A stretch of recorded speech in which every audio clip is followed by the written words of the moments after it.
بسم اللہ والصلاۃ والسلام علی رسول اللہ۔ ایک سوال ہمارے پاس آیا کہ کیا کوئی اس طرح کی حدیث موجود ہے کہ نبی کریم علیہ الصلوۃ والسلام نے فرمایا کہ اگر اپنے مال کی حفاظت کی وجہ سے اگر آپ کو کوئی مار دیتا ہے تو آپ شہید ہے، اگر آپ اس کو مار دیتے ہیں تو وہ دوزخی ہے۔ بالکل یہ حدیث نسائی میں بھی موجود ہے اور مسلم شریف میں موجود ہے، طویل حدیث ہے۔ مسلم شریف میں حدیث موجود ہے کہ ایک آدمی نبی کریم علیہ السلام کی برگاہ میں آیا، اس نے عرض کی یا رسول اللہ اگر کوئی میرا مال چھیننا چاہے تو میں کیا کروں؟ تو حضور علیہ السلام نے فرمایا کہ تم اپنے مال کی حفاظت کرو۔ اس نے کہا یا رسول اللہ اگر کوئی وہ مجھ سے لڑائی کرے، فرمایا تم بھی اس سے ساتھ لڑائی کرو۔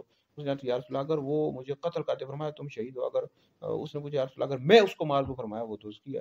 تو اپنے مال کی حفاظت کی وجہ سے اگر انسان مارا جاتا ہے تو انسان شہید ہے، جبکہ اس کا عقیدہ بھی درست ہو، جو مارا کیا ہو عقیدہ بھی درست ہو، اہل سنت کے عقیدے پر ہو اور وہ مارا گیا تو وہ شہید ہے۔ اور باقی اگر آپ اس کو اپنے مال کی حفاظت کی وجہ سے مار دیتے ہیں، جو مال چھین رہا تھا، تو وہ دوزخ میں جائے گا کیونکہ وہ ناحق مال چھین رہا ہے۔ تو باقی آج کل جیسے کراچی میں بہت اس طرح ہوتا ہے، موبائل لوگ چھین لیتے ہیں، اس طرح پیسے چھین لیتے ہیں، یا پاکستان کے دیگر حصوں میں ہوتا ہے، تو یہ تو ایک بہت اعلیٰ درجے کی بات ہے کہ آپ اپنی جان دے دیں۔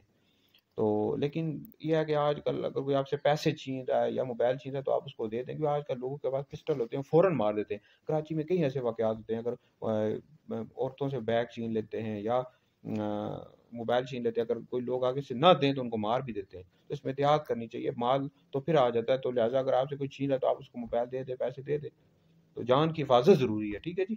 لیکن بہرحال اگر کوئی لڑائی جھگڑا کرتا ہے، اپنا مال نہیں دیتا اور اسی حالت میں مارا جاتا ہے جبکہ اس کا عقیدہ بھی درست ہو، تو ایسا بندہ پھر شہید ہے۔ تو بہرحال حکومت سے بھی گزارش ہے، یہ جو لوگ مال چھینتے ہیں مطلب یا پیسے چھینتے ہیں، موبائل چھین لیتے ہیں کراچی میں، پاکستان کے دیگر حصوں میں، یہ فساد فی الارض میں آ جاتا ہے بھائی۔ تو حکومت کو چاہیے ایسے کوئی پلان بنائیں، ایسے لوگوں کو پکڑیں کہ جو لوگوں سے موبائل چھینتے ہیں، پیسے چھینتے ہیں، ان کو سخت سے سخت سزائیں دیں کہ لوگوں کو مال چھین رہے ہیں، دن دیہڑے ڈاکے ڈال رہے ہیں، چوریاں کر رہے ہیں، سخت سے سخت سزائیں دیں گے تبھی یہ لوگ ڈریں گے۔